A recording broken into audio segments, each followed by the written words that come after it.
Good evening, everyone. Thank you for joining us.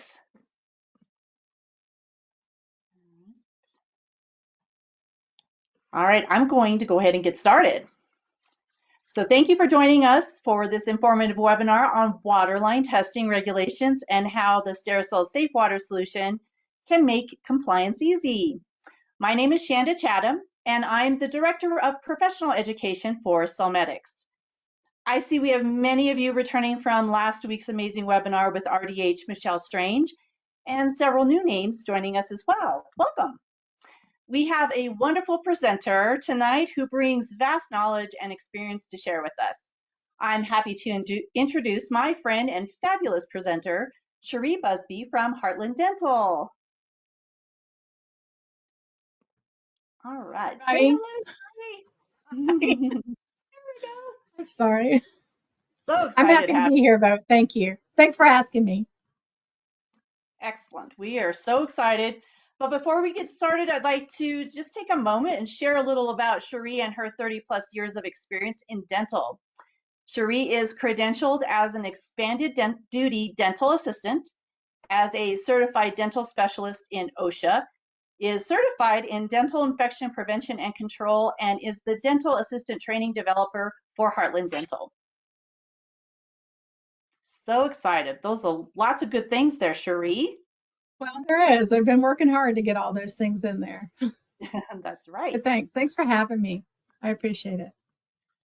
All right. Well, we have a lot of learning to get to. So we ask that you please place your questions in the questions panel. You'll see that little chat icon in the top right-hand corner of your screen with the question mark in it. And if you can, please be precise with your questions so that we can answer them correctly. Make sure you're really clear on what we're trying, the question that you're trying to ask. All right, and at the end of our session, we will answer as many questions as we have time for. The rest will be answered via email, so rest assured they will be answered. All right, Sherrie, the floor is all yours. Thank you. I appreciate that. So I want you guys to think about this.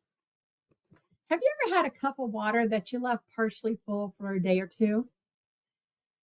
Did you notice that the cup was like kind of funky when you poured the water out? I'm talking like a little slimy, right? So I keep this cup in my bathroom for brushing my teeth. And yesterday, I forgot to take my morning medicine and I had left the water in that cup. Now, since the heat was on, it was kind of warm in the bathroom. And this morning, when I poured the water out, there was this slime inside my cup. So, yikes, right? That was just overnight in my bathroom. Now, can you imagine that slime is also building up in our dental unit water lines? Yikes again, right? The same thing in my husband's CPAP. Even though he uses distilled water, that biofilm still builds up. My little cup I can take to the kitchen and give it a good wash, unlike our water lines, right? So this is not a very scientific explanation, but I'm sure that you got the picture that I'm trying to portray here. So how does my little cup relate to dental water? Well, that slime that built up on my cup is the same thing that happens. Now, not everyone thinks that the water coming into the building is meeting the CDC recommendations of clean water that is less than 500 CFUs. But here's the deal. By the time that water enters the building, travels through the pipes, and then get to our dental units, it's already picking up the bacteria that's in those lines. And then it enters the small little blue lines that you can see in the diagram. This is the root for all the problems of the biofilm. Those lines inside of our units, they have the perfect storm for biofilm growth. It's small, it's dark, and it's warm. There are two kinds of harmful things that are in the water, and that comes to our units, right? The first one is the bacteria. Now, those are the things that float around in the water that sometimes you can even see. And it's kind of like if you ever put a powdered drink mix in a bottle and then you shake it up, but you didn't quite shake it up and you can see all it floating around in there.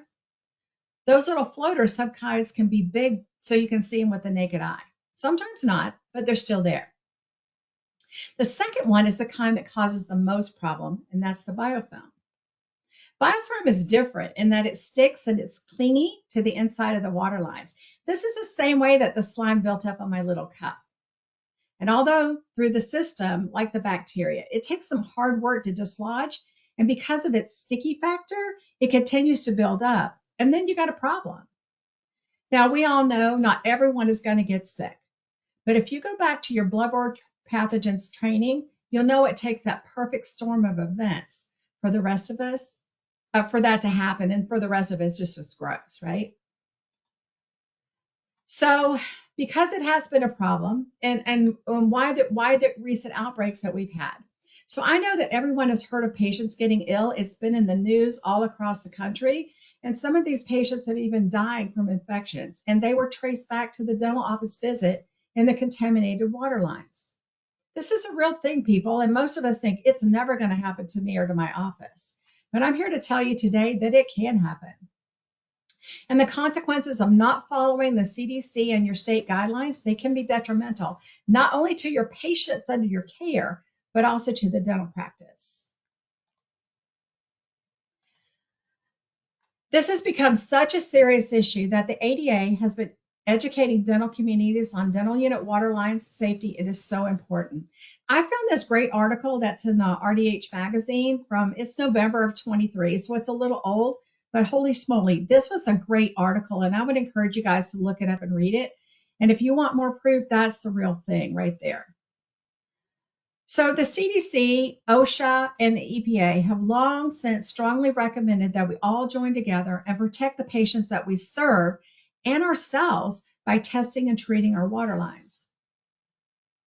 And the bloodborne pathogen standard, you'll find explicit directions on how to monitor and maintain the dental unit water line to keep the patient safe. This has been in there since 2003, right?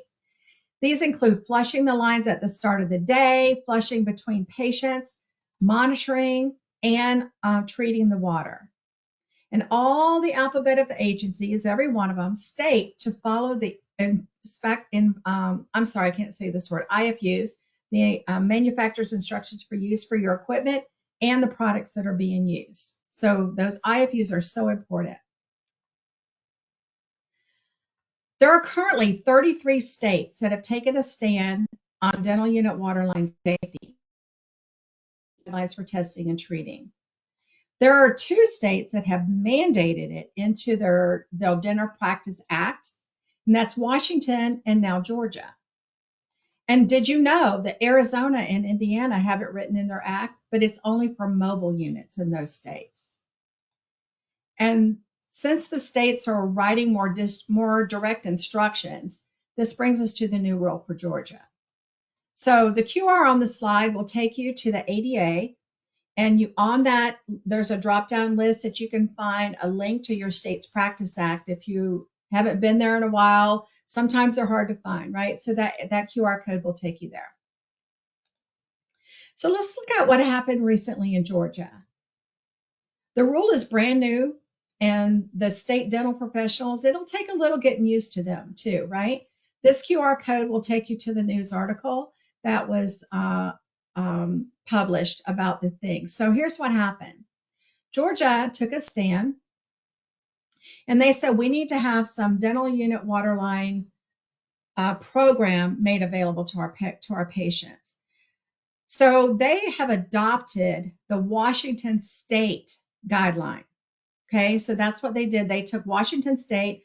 I mean, don't reinvent the wheel, people. Like, you use what's there, right? So they took Washington State and adopted that guideline. So here's what it says. This new rule follows the CDC guidelines, but it has stronger testing. Just like the other 33 states that follow the guidelines, the water leaving the handpieces and the air water syringes need to be less than 500 CFUs. But how do you know that you're meeting this requirement? And that is through testing. So here's where it differs from the CDC in Georgia and in Washington. Testing is mandated to be conducted quarterly and within 30 days of any repair. Then, if the test fails, you must have a remediation plan in place. This is the same that's in the CDC guidelines across the country. And then, in the documentation, isn't not a new requirement, but this part is. OSHA has mandated that records be kept for 3 years. Georgia is mandating for 5 years. So you have to keep your records for 5 years. And we'll talk about this again in a little bit later. Along with this new rule, you'll notice down at the bottom that there is new requirements for dental hygienists for a minimum of 2 hours of CE. So already in the state of Georgia, the hygienist takes 22 hours of CE, and now this is going to be an additional 2, so 24 hours every 2 years of CE for a hygienist. So going back to not recreating the wheel, there are lots of plans. Like this can be so confusing, especially if you're in a state or you're in an office, let's put it that way, that has not already been testing your water. You don't already have a plan in place. So I was doing some research, getting ready. And even though we've learned that the CDC has said it, the other states have said it, that doesn't mean that the dental offices know, right? The people who are in the trenches, they don't know this stuff. So if you start looking, you're going to find many examples out there that will help you get through the fine print. I wanted to share a great resource, and this is from Wisconsin. So Wisconsin has put this out with their Department of Health, and this example is really great. It's multi-pages. It lays it all out for you. The QR on the screen will also take you to this document. So I'm hoping that everybody is like bookmarking as you go. But it'll take you so you can read over it. But I want to bring you to one page that I thought that was one of the most valuables. It has an what to do. Like this is your toolkit of your water testing protocol, right? So this one is really good. It's easy to see. Now, the ADA got together with another expert in infection control, Hugh Freedy, and they came up with this Waterline infection control guideline. I really like this one too, and I use this as a basis for the information that I'm sharing with you tonight. So these are great resources. If you want to take it to a team meeting, you want to talk to your doctors, your team members about it, this is a really good handout because it doesn't spell out the exact time or how long to do things, but it spells everything that you're going to need. So this is the great way to start your plan, okay? All right, so now we know a little bit about why water safety is such a big deal, right? Let's talk about how to get that whole team involved. The first thing is we have to create awareness. So awareness is one of the hardest things that we have to do. And I was listening to a few podcasts getting ready for this lecture today, and I noticed that one of the things that all the experts have in common is that as an industry, we don't know what we don't know. I'm telling you, I should be under the OSHA jail right now for all the things that I didn't know in my career, right? And we don't like people to move our cheese. So we can be opposed to introducing something new into our already busy day. And so you get pushback with that, right? And I don't think it's not that we don't want to make sure our water is safe for our patients under our care. We just don't know how to do it. And the more important piece is how do we incorporate water safety into our busy day? We need to help everybody start thinking safe water every day. Just like oral recare and oral cancer screenings are part of our everyday language, the thought processes that we have, we need to have it create a team culture of this. Do you know that not only do we need to train our seasoned team members on this whole water testing thing, right? But do you know that there's not currently a really big data except from Danby, that there's a 38% DA turnover rate. So your dental assistants are leaving at a rate of 38%. So not only are our more seasoned DAs leaving the offices for other office, but our workforce is dropping. So that puts us to be even more overworked because now we have less people. The QR on the screen will take you to Danby's 2024 Dental Assisting Trends and Insights. And this is a really great news article to read through and find out about what's going on.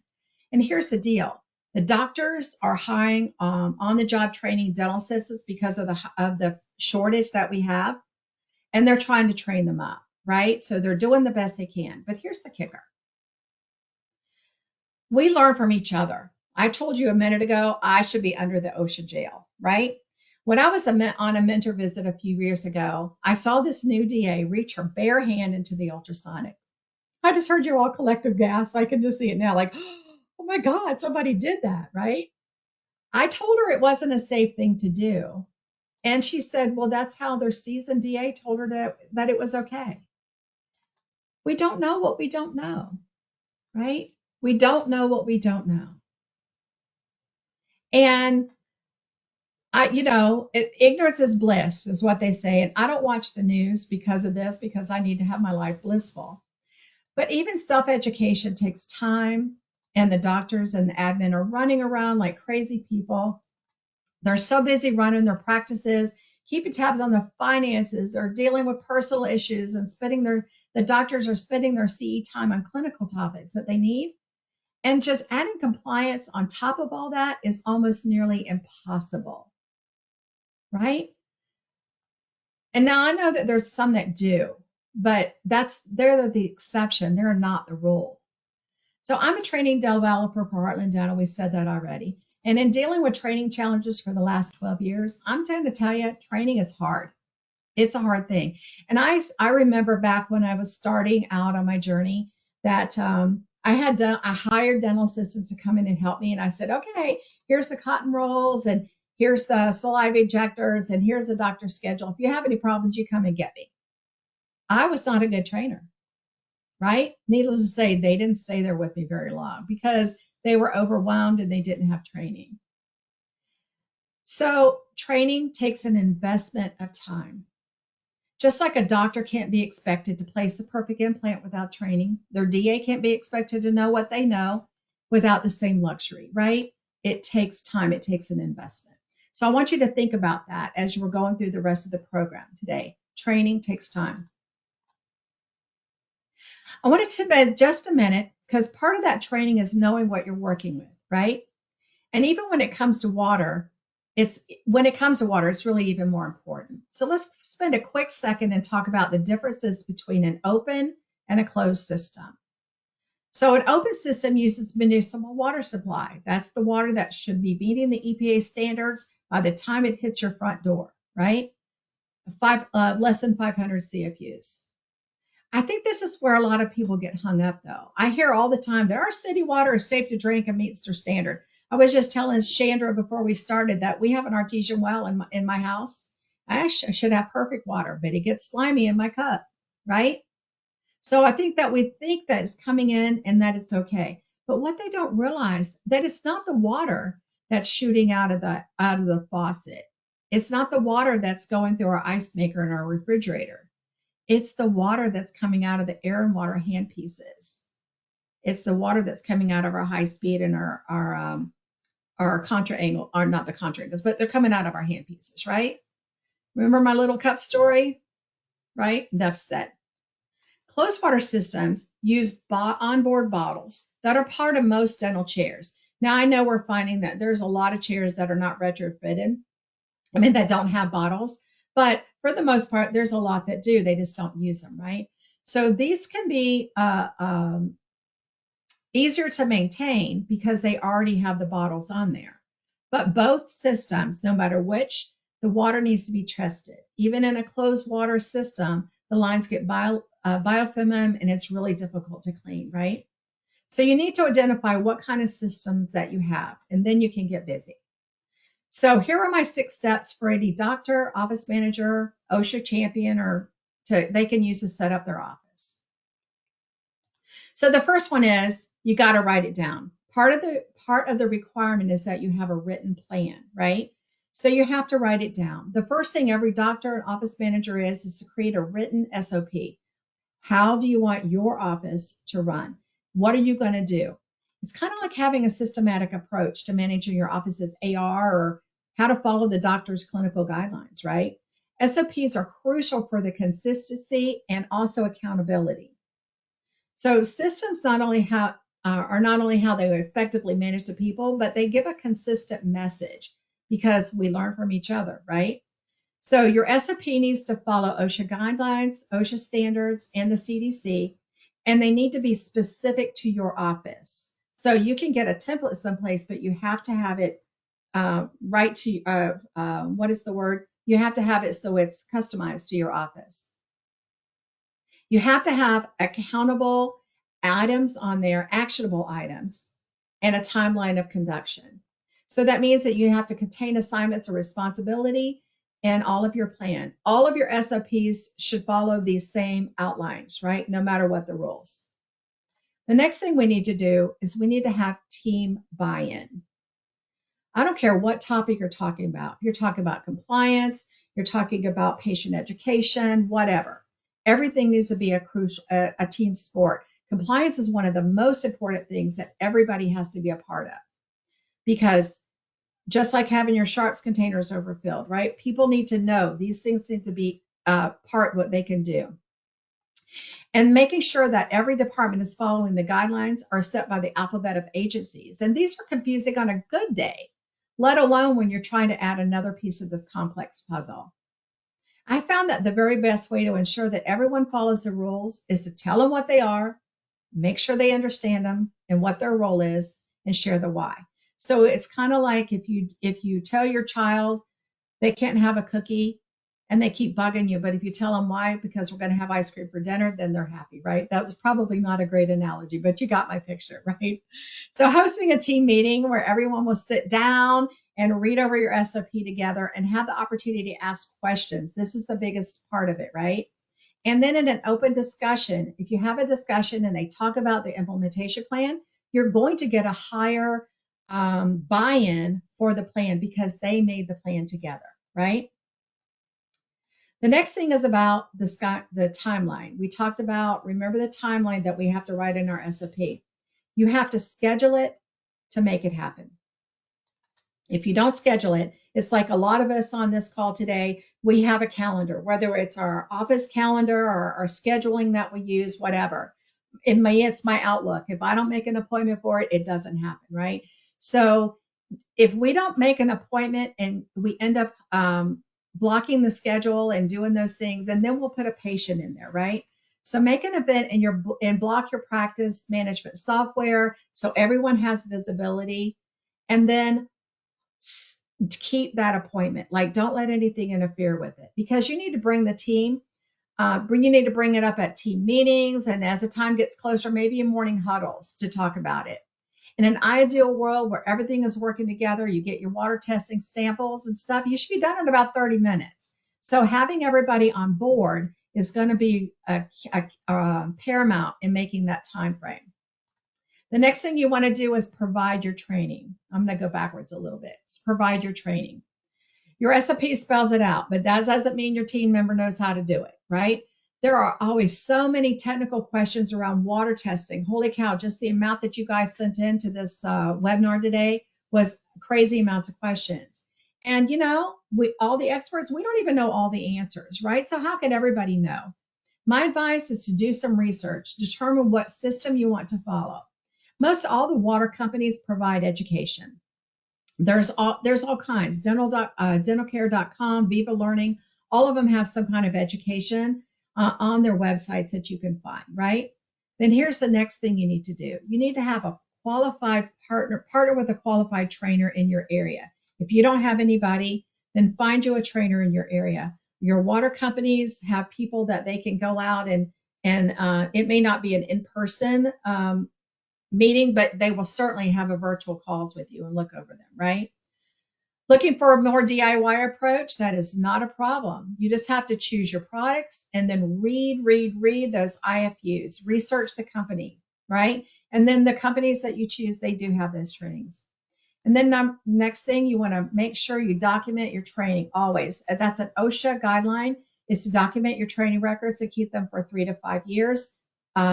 So anytime you have training on anything, you want to document that, and it goes depending on your state. I'll talk about that more in just a little bit. The next thing you want to do is training day. You want to testing day. I'm sorry. You want to divide and conquer. Remember, it's a team sport. I mentioned a minute ago, you should be able to get it all done in like less than 30 minutes. And you can't do that without everybody being involved. Everybody's got to lend a hand. Your OSHA or your infection control champion will be the one to ensure that the SOPs are followed, like the outline that the training, the product has. They'll make sure that everything's followed, and they'll do the documentation. And then that person is going to either run the in-office testing, or they're going to mail your samples to your water company. Either way. The final thing is we got to follow up. The follow-up process is one of the most vital parts of this plan here, right?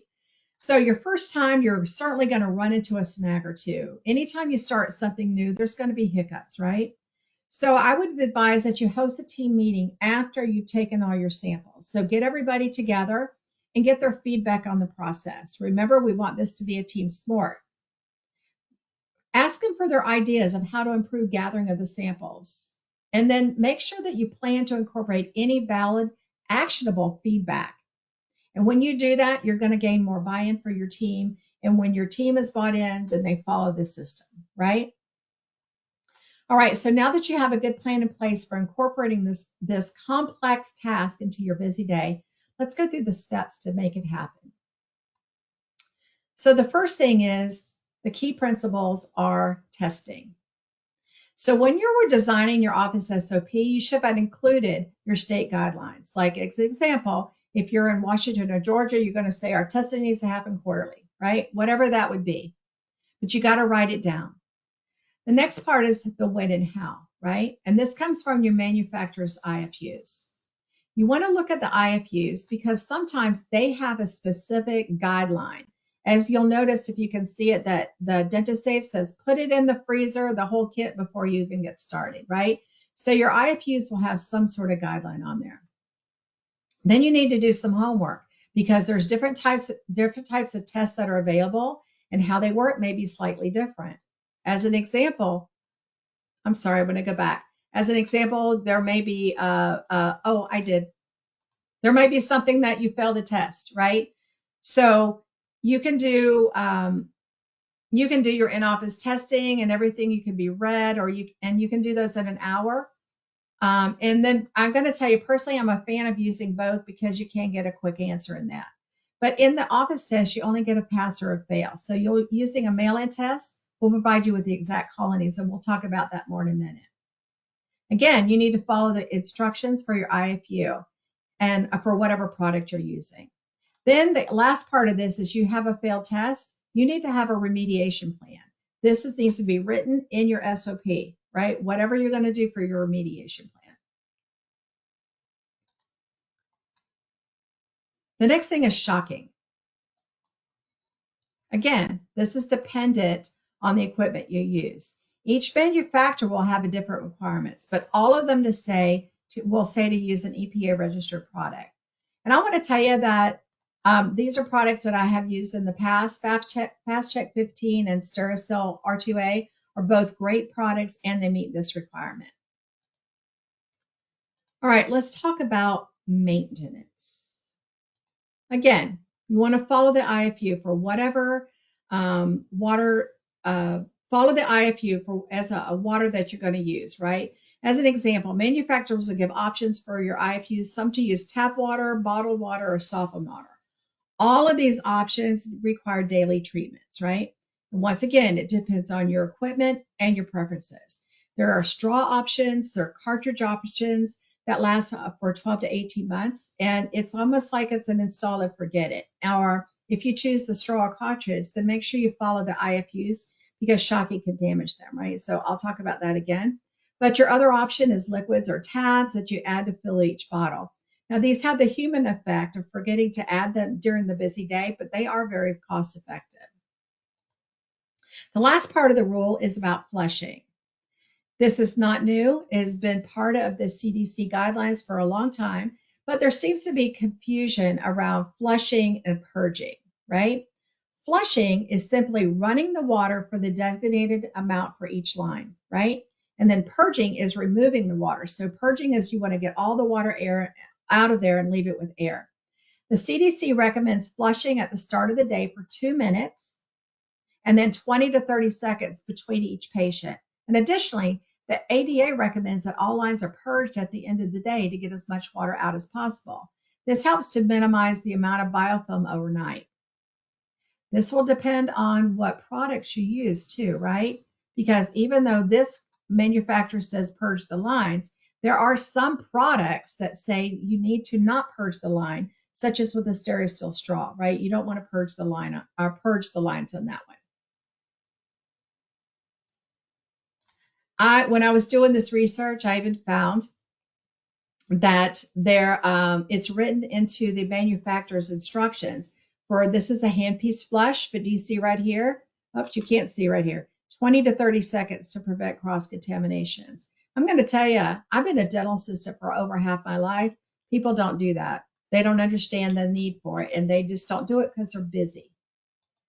The other thing I found, I thought this was quite interesting, is I was on one of those IFUs and it said, don't even use latex gloves to clean or do anything for their equipment. Something about the latex causes it to discolor. I never knew that, but look what I learned when I read an IFU, right? So I can't say enough. Follow the IFUs for your products. They will guide you through everything, the entire process, and they have the resources that you need, right? IFUs. Say 25 times. If you're writing any note, write that down. Follow IFUs. Even though the manufacturers have written the guidelines to the care for their equipment, let's face it, has anyone other than the installer ever read the IFU, right? I think not.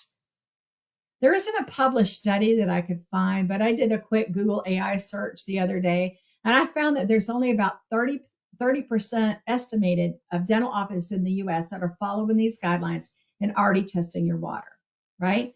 Even for the states that have mandated testing, the word just hasn't made it all the way to the individual office. They don't know what they don't know. So it's up to us to keep spreading the word about this potentially life-saving procedure. We don't want it to be on our patients that have it a problem, or even our team members. So what lines need to be tested? All of them, right? All of the lines need to be tested. I've even seen questions about the self-contained or the mobile cavitrons. Yes, they need to be tested, right? Because they have small little lines inside. They need to be tested. Everything has to be. So there's all kinds of testing options out there, many options that you can choose from. Main thing, do your research and choose a company to partner with and look through the products that they have, right? But also that chair manufacturer's IFUs. I'm going to keep saying that. There are silver, there's iodine treatments to choose from. You just want to choose what works best for you and your equipment. And once you've chosen a trusted water partner, they're very familiar with the different chair manufacturers too. If you can't find your IFU, I'll give you my email address at the end. I'll help you find it, right? But our friends at Solmetics are here and they are experts. They really can help you to do that. So let's talk a little bit about testing options, right? Because there's different options that you can do. I'm a huge fan of the mail-in options. And the reason why is because one, they have instructions for use. This is with every product you're going to get. So that's across the board. But here's the kicker. With a mail-in option, you're going to get tested to the exact amount. You're going to get the exact amount of biofilm bacteria that's in your water. The second thing about them is that a third-party reporting, like you're going to get a report back that's going to come via email, their website, fax, mail, whatever. They're going to send you a report. This, my friends, is valuable because there's a documentation requirement. Remember, you got to have that. And two, there's always trained customer service to help. And that comes with the mail-in and the in-office ones too. But here's the bad part about it, the disadvantages. You may have to wait up to a week or more to get your results back. So you've tested and then you've gone about your busy day because, I don't know, you ran your test on Tuesday. You got to get through the rest of the week and then the following week to beginning to get your test back. Also, there's time sensitive to ship your samples. I know that we're not supposed to send them on Friday or even late Thursday afternoon because they get through the UPS and they stay in the UPS truck all weekend, right? So that can make a difference. So there's time sensitive. With the in-office options, I like these too, right? So the instructions for use are there, but here's the good part. They can be read in under an hour. And there's customer service to help you. Here's the disadvantages for the in-office. I like that it's quick, but it has a human factor. So let's say that I'm in my busy day. It's my day to test my water. Everybody brings me theirs and it sits on the counter. And then I get 4 patients back to back. So my water is still sitting around waiting, right? So it's got to be it's time for that bacteria to get into the water. And then documentation is such a challenge. We can't get people to write down when the autoclave was ran, right? So documentation is a huge factor, and it takes a person to actually physically do it, right? So those are the advantages and the disadvantages of the in-office testing. Let's talk about a quick second and talk about shocking. Like we've got our testing, but we have to shock and then test, or do we test and then shock, right? What is the deal with that? Remember when I said that having the exact amount, that exact count was so important? If you shock first, then not only do you not get those exact amounts, but you have no way to judge if your maintenance products are as effective as they need. So testing first is the best way to get started. And this goes across all of my buddies in compliance. They said test first, right? So when you test first, you know if the lines need a little extra love and care. As an example, if you're using a testing as an in-office and you pass, yay, then you're most likely good to go. Give it a good shocking treatment and then be on with your maintenance product. But what if you don't know, right? Another advantage of using the testing before treating is that if you've not been testing your water or you've been using city water, the mail-in testing, remember, only shows above 500, only tests positive for above 500, right? So you may be at a high number, right? You may be at 499. And if that's the case, you may need to bring out the big guns. Or if your count comes back and it's too numerous to count, there's just so much bacteria, then a line cleaner is really what you need to do, right? A line cleaner, you have a higher chance of destroying the biofilm early. And most often you'll not need to keep repeating your shocking protocol over and over again till you get a passing test. Now, a line cleaner may seem like an extra step in the beginning, but I promise you it will pay off in the long run. But here's the deal. You have to test before you know if the line cleaner is needed, right? So let's talk about shocking. There's all kinds of different ideas about shocking, right? And how often do you need to shock is the biggest question ever. I had a class yesterday, and I asked in the chat, how often are you shocking? I was amazed. The responses were crazy. One office is shocking every week. The other ones were like, oh, we just do it once a year. But here's the deal. You need to know, you need to throw in your state, your CDC guidelines to that to know what you're going to do. As an example, in that resource I gave you for Wisconsin earlier, they say shocking should become monthly until you have 2 to 3 sequential pass results. That's really across the board, right? That's kind of the CDC. They don't actually say that. I don't want to say that's a CDC standard, but it's a recommendation, if you will. So another decision you're going to need to make is what type of shock. Do you need silver ion? Do you need a silver ion? Do you need an iodine or even bleach? And those chair manufacturers, IFUs, a couple of the manufacturers give directions for a solution of bleach that you can shock with. But I want to tell you, you can only leave bleach for 10 to 15 minutes. So think about this. That's how long it needs to stay. So, and leaving it in there can damage your equipment. So I'm in the middle of my day, I'm shocking, and then I get an extra patient put in. So now my bleach may stay in longer. I run damaging my equipment if I do that. And then I know from personal experience, when you put bleach in there, it takes a lot longer to flush it through because it has that smell, right? And your patients can smell that. So it takes more rinsing. I would recommend that Sterisil has a really great, Sterisil is a great product, I'm going to say. You leave it in for 24 hours. You can leave it overnight, come in the morning and start purging, right? So it's a really, really good product. It doesn't harm any equipment or anything like that. So I would use a word of caution, and we're going to talk about maintenance in just a few minutes.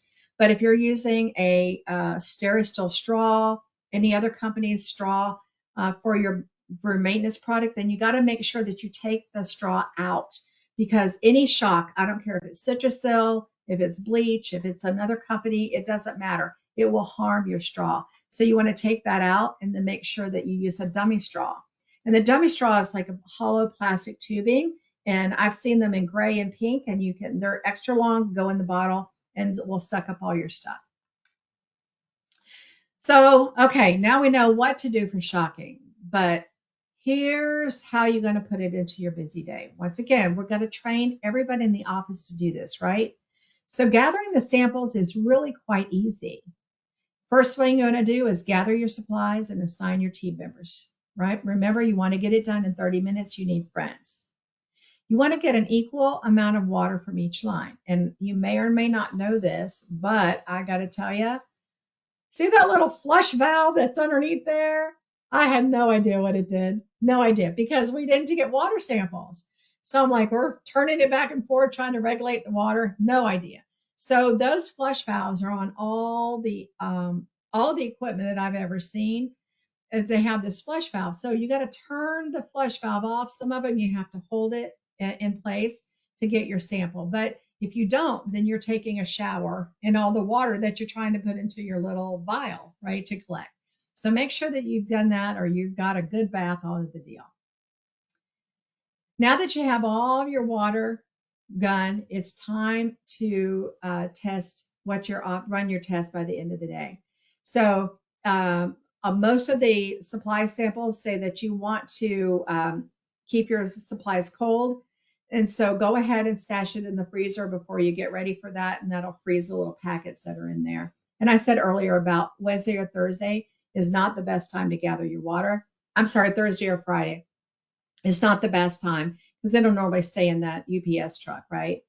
And then this delay, like I said, can make you go into more water. So I said more things earlier than I meant to. There you go. So let's talk about maintenance. There are many options for maintenance. Once again, there's straws, there's tablets, there's liquids, right?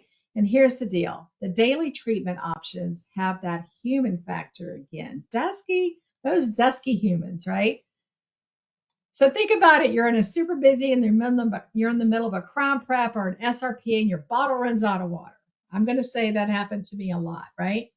This happened to my husband last week. He was in for his dental appointment and she got down to the final rinse from his prophy and there was no water, right? So it's just an inconvenience that happens.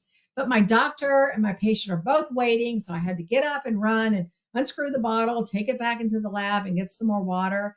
And then while I'm in there, my little box of tabs was empty. So I think, okay, I'll get it next time. But then the rest of the day, I stay so busy. Like I may not have gone back to that operatory for another 2 hours. I forgot that I didn't put the water treatment in there, right? So now, will one treatment wreck the entire system? Probably not. But this is how those habits, those little mishaps become a habit. So one of the easiest ways to take the human factor out is to use a continuous use product, such as a Sterisil. And I'm going to tell you, I've been a fan of this product for a long time because it is like a once and done, right? And I love that it uses a silver ion technology, which is 20 times more effective. And guess what I just learned the other day too, right? When you install the straw, you kind of get like an auto shock when you put it into use. So it goes in there and it makes it so that it's easy to use and you get that little extra boost of almost a shocking when it comes into there. It's really cool, right? So our friends at Solmedics have put together this whole Sterisil safe water solution protocol. This is the same kind that we saw earlier, but you're going to have a monthly fast check that you can check just to make sure you have any problems, especially on those operatories that may not be used as much. You want to do a quarterly with your mail-in. It's a recommendation for quarterly. And then annually, you want to swap out your straws if you're using the straws. And in the middle, shop with that Sterisil because it's one of those products that you don't have to worry about harming your equipment. Okay, so this is a really good solution that they put together for us to follow. But whatever one you choose, you just follow the directions. Okay. Have you ever thought about the boil water advisories? So I guess it was in the middle of December, there was a boil water advisory in Baltimore. And my email was blowing up. They're like, we don't know what to do. We don't know what to do, right? Because It wasn't the question of do we need to be having our bottles or anything. They just didn't know what kind of water to use because they had been using tap water. Their equipment says putting tap water. So they were a little confused about, okay, we've always used tap water, now what we do. So a lot of us don't know, like if we're using a closed system, they do need to worry about those boil water alerts, right? And so and that tap water could be a problem. So think about your municipal water. Its job is to come to your building and be coming out of your faucet, I bet, well, not really out of your faucet, but to your building at less than 500 CFUs. Most of the time, the boil water advisory will only last for a couple of days, maybe some of them even one day. But I want you to think about this. By the time that you hear on the news that the boil water has been lifted, how long do you think it takes to empty the water, like the pipes coming from the municipal water plant, all the way to your office? Could be a hot little minute. You know what I mean? It really could. So you want to think about how long that is. And then after we hear on the news, hey, the boil waters advisory is lifted. So we go back to business as usual. But that water is still not only in the pipe outside my office, now it's in all the plumbing inside my office, in my building. If you're in a high-rise building, can you all imagine how much water there is in those pipes going up to the 4th floor? You know what I mean? So it takes a lot of water there, and it's going to take a hot minute to clear it. That's a lot of purging, my friends. A lot of flushing. I'm sorry. It's got a lot of flushing. So the boil water advisory can affect you, and I want you to think about that. It's always been a good idea to have a supply your drinking water, or if your unit states distilled water, whatever they have to have on hand, but have you a stock of that for those boil water advisories because they happen all the time. I live in Florida, they happen constantly, right? So you want to make sure that you have some water. So let's talk about documentation. This is another of those pesky human factors, right? I want you to make sure that when, once again, your SOP, you have to have a written plan. The CDC recommends that you have a plan. Someone be appointed the champion or the coordinator, and it contains all those details of who, what, when, and where. Make sure there's a timeline of when and how often to test. Your documentation also contains your testing logs. Like logs are part of the big deal when the inspectors come in. They're going to look for your SOP and they're going to look for your logs, right? So our friends at Solmedics have a great couple of logs for the Fast Check 15 and one for the R2A test that you can download and use right on their site. And don't forget to bookmark that. I'm going to give it to you in a minute. But the logs need to contain, if you want to make your own, that's good too, right? But they have to contain the date, the time, the tester, the water source, like what kind of water you're using in your products, the product used, and then how the samples were collected, whether they were pooled or they were individual lines. Finally, the last piece of documentation are those test results. I found out last week that even though the state dental boards are telling the people to follow the CDC guidelines, there was inspectors in North Carolina, Colorado, and Maryland who follow CDC guidelines. But the inspectors are asking to see these logs, right? And that just happened. Compliance people told me last week, right? And these inspectors, they talk to each other. They spread the word around. So we better be ready. We better get ourselves ready and stay that way. The final part of this is you need to keep all your documentation for 3 to 5 years. OSHA states 3, but look at Georgia and Washington. They're amping that up to 5 years, right? So go by whatever your state says is how long to keep it. Now I want to give you a word of caution. And we tend to say, oh, I'm going to take all of those plans out of my binders. I'm going to toss them in the trash. But you should not do that. OSHA also mandates that your old plans and logs be archived. So you need to archive them. And I have never seen a time where it says you can archive them for 10 years or nothing like that. It's like forever and always pretty much, right? So hopefully your plans won't change that often. But that's kind of where our friends at Sterisil they've got this solutions center that you can go into there. And in the My Solutions Center, you can find all the resources you need. But more importantly, they're going to help you with these testing logs. They can catalog them for you. They can be in there. And I don't know, but I love when I know people's got my back, right? Because dental unit water lines is a whole beast in itself, even above all the other compliance things we need to do. So having them in your back pocket will really be helpful. So I want to leave you with these couple of things, right? 3 things. Remember to monitor the levels of bacteria growth in your lines. You can only do that through testing. Then you want to have an effective maintenance, and you choose products that you know are going to destroy the bacteria and the biofilm, and then keep them that way, right?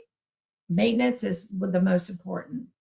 And then by staying compliant, not only will you keep your patients safe, but your team members too from inhaling that pesky overspray. I want to thank you, and I want to leave you with my resources here. So, like I said, I did a lot of research when I was doing this, but these are the 3 are the biggest things that will help you. If you're not familiar with the CDC Summary of Infection Prevention Practices in Dental Settings, I would so advise you, please get that QR code and bookmark that site, print it out for your team because it spells out everything. Sterilization guidelines have 2 pages in this small little document.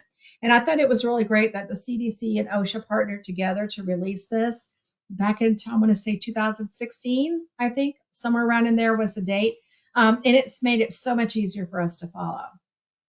The other QR code in the middle is to the ADA, Dental Unit Waterline Infection Control Program. That's part of that. That's that flyer I showed you earlier. And then the last one also takes you to the ADA for your state dental boards. So you just click on that. It'll take you to a page. You can scroll through. I know that they're alphabetical order because I was squeezing through them earlier and you can see those, right? So keep those things. Keep yourself compliant. And if you have trouble researching anything, you need your equipment IFUs or anything like that, my email address is on the screen. You can email me, you can call me, you can send me a smoke signal, whatever it is, and I'll be happy to help you research. So I want to thanks Solmedics and my buddy Chandra for asking me tonight to spend some time with you. And so I don't know, Chandra, let's get some questions going on. Oh, wow, Sherrie, that was awesome. That was such a great presentation. So insightful.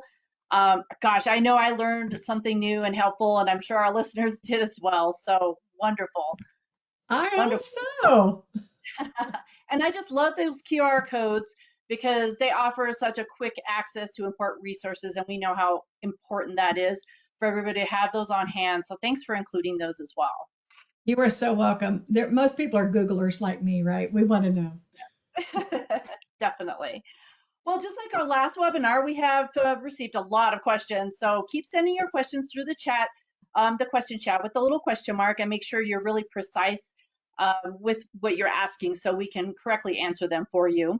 I promise we'll get to as many as we can here, but we may have a water specialist contact you or send you your answers via email.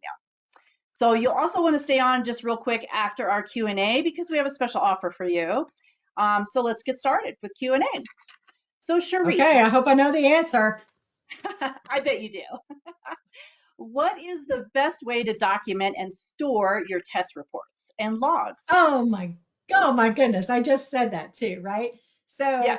you can store them in a digital fashion. OSHA says digital is great, right? Or you can store paper. I'm a very lover of paper myself, but both Fast Check 15 and Sterisil R2A, they have documentation options right there, right? Those test logs and everything that I have. But I will tell you that when the inspectors are coming in, they have a nose for the person who doesn't know where your documentation is stored. So make sure everybody knows where it's at. And I don't know. I'm just a fan of paper. I just think it's the easiest way to do because what if they come in and the electricity's out, right? They're going to still say, I want to see your logs. Right. They're still going to want to have those. And I know we have a My Solution Center too with Solmedics. You can keep them there indefinitely. So it's always nice to have them. But I do agree, sometimes having those downloaded reports in the binders is just super handy, right? It is. It I is. also saw what was it, Colorado, North Carolina, Maryland, they follow the CDC guidelines for testing and maintenance. And what is it? They have inspectors now that are asking for those test logs, right? Yeah. So Yeah. I just found out this week that those 3 states have had people come in and ask for them. So get ready, people. It's coming. have them ready. Documentation. All right, so thanks for walking through just how simple it can be, and we appreciate that update on the 3 states as well. So next question is, how often does the state of Minnesota require dental unit water lines to be tested? Ooh, I'm going to have to dig deep for this, but I believe that Minnesota is one of those following CDC guidelines, right? And it just says to test. It doesn't say how often. Like, come on, give us a timeline. We want to know like the exact thing, right? But it Right. doesn't. So the Association for Dental Safety, the ADS, they recommend quarterly testing, and then now Washington and now Georgia are requiring quarterly testing too. So I would have to Mhm. say we would recommend that, but you decide whatever your manufacturer's protocol is for your equipment. They will sometimes have it in there, but you just decide what works for you, your practice, and your equipment, right? Quarterly Excellent. or 6 months, whatever. Right, right. Well, you know a lot about state regulations, so thanks for helping out our Minnesota people. You're I'm sure. welcome. We have a really good question that came in. Do you always have to remove the Sterisil straw to perform shock? And if you don't mind, Absolutely. the Sterisil straw you can actually keep in only though if you're using Citrusil shock, and you could shock right through it. No dummy straw needed. But yes, for the other straws, you would have to remove it for shocking. Well, look at what I just learned. I thought you had to take it out. That's one really good thing about the straw. It's so It nice is. when you use Citrusil shock. You just shock right through it, leave it in. You never have to take it out. So really good piece of I information. didn't. I was misinformed. I did not know that. So look at what I learned. I love it that you can learn something new every single day. Isn't that great? Agreed, agreed. Same here. All right, well, let's do another one here. It's about testing. Do we need to test the water on the ultrasonic when we change the water every day? Now, I know you touched on ultrasonics earlier, so what about changing the water? I'm hoping that they're asking about their ultrasonic scaler, like their Cavitrons.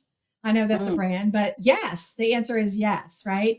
Because remember, it's not your water. It's what's lurking around in those tiny little lines. And biofilm is the most common reason for water failure, right? It sticks to the inside of the water lines, harboring bacteria. mm. So yes, yes, yes, and yes.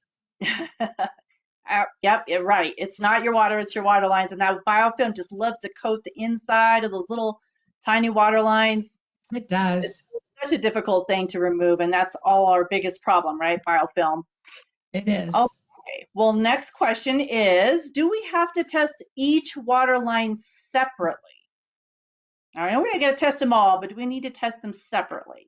Well, I'm going to say overreaching, no, right? We can do pooled samples. So I talked about that a little while ago. You get an equal amount from each line in your operatory. Maybe I didn't say all those words. I do apologize. But you want to get an equal amount from all the things, right? Now, the only time you would need to use a single line is if you fail a test. Like if the operatory fails, then you're going to need to identify which line within the operatory it's going to be. And 9 times out of 10, it's the line from your slow speed handpiece, right? Because the water sits in those lines and it doesn't go. But that would be the only time. So start off with a pooled sample. And then if you get a failing test, then go back and test each line in that operatory. Right, right. And I know it's so important, right? Testing with a pooled sample, you want the same operatory together, equal amounts of Yeah. water for each line, right? Yes. Very good. All right. Well, looks like we have just a few minutes left, so let's answer another one. See if we can get through a couple more. Do we still need to shock the lines even if we get a negative test? Meaning they negative Absolutely. bacteria. Right? Absolutely. So here's the deal. Shocking will keep your line, like make sure it's clean, right? And the ADS recommends that shocking at routine intervals, which is quarterly or every 6 months, right? But this will help to ensure your products that they should be doing their job, but just in case there's some extra, right? This will make Yes. them work as effectively as you need them to be. So Right, right. yes, That makes sense. Well, I was at ADS's boot camp last week and learned a lot about infection control. And oddly, that was one of the top questions, asking when people shock and if it was just for remediation. So Thanks for answering right? that. Yeah, Yeah, it's just to make sure everything is clean and working well. exactly, exactly. All right, I think we have time for one more because I have a few things to share with us at the end here, but let's see here. Do we still need to test quarterly if we are treating our water with a straw or a tablet? Yes, because how do you know your products are working, right? That's You right. don't know they're working or not working unless you're testing. Agreed. That was a Agreed. short answer for that one. I'm so I proud of know. myself. But it makes sense, right? I mean, if you're using treatment, sometimes people think that the treatment alone can handle it, but biofilm is just very evasive and it tends Yes, to coat those lines so well. So, yep, the only way to know is to test, right? Water can look that even is really good. Boy, we tested some toilet water once against like dental water lines, and the toilet water passed. So think about that. It looks clear and great, but not always what it seems to be. not what it seems to be. That is so true. That is so true. All right. Well, those were all great questions. And again, thank you for being so engaged in the question chat. We have come to the end of our session. But if we didn't get to your question, do not worry. We will make sure we answer them via email, and you're welcome to contact one of our water specialists anytime. You can get answers, help with protocol, and put the Sterisil Safe Water solution to work in your practice. I promised a special offer for everyone who attended. So if you can reveal that slide there, we'd like to sample everyone, give everyone a free sample of Fast Check 15. So try it on us, see how simple it is to test, and please watch for that offer. It'll come to your email address that you registered with. Sherrie, do you have any last comments or advice for our audience? I do. Get your stuff, get your act together, keep it that way, and bring friends to make it happen. Perfect. Perfect. Wonderful words. Well, this was a great session. And if I just wanted to point out, if you're attending Chicago Midwinter next week, please stop by the Sometics booth, which is number 1225. We have RDH Michelle Strange, who was with us last week on the last webinar, and DA Tia Hunter presenting on the hour from 10 a.m. to 2 p.m. on Thursday and Friday. And it's a great opportunity just to come and ask some questions from our people, take advantage of our exciting show specials, and those will include Sometics, Sterisil, and Shield products. So lots of good things happening next week. And again, thank you, Sherrie, for sharing your knowledge and experience with us. Before you go, we'd love to hear what you thought about this presentation. So there's just two short questions, a little survey. Let's show Sherrie some love because I think she did an awesome job, and I'd love to just give her some hand claps and applaud her. Thank you so much. I'm Shanda Chatham. Thank you for all for joining us to pursue a safer practice with Sterisil Safe Water Solution. We'll see you next time. Thanks, everybody. Bye. Bye-bye.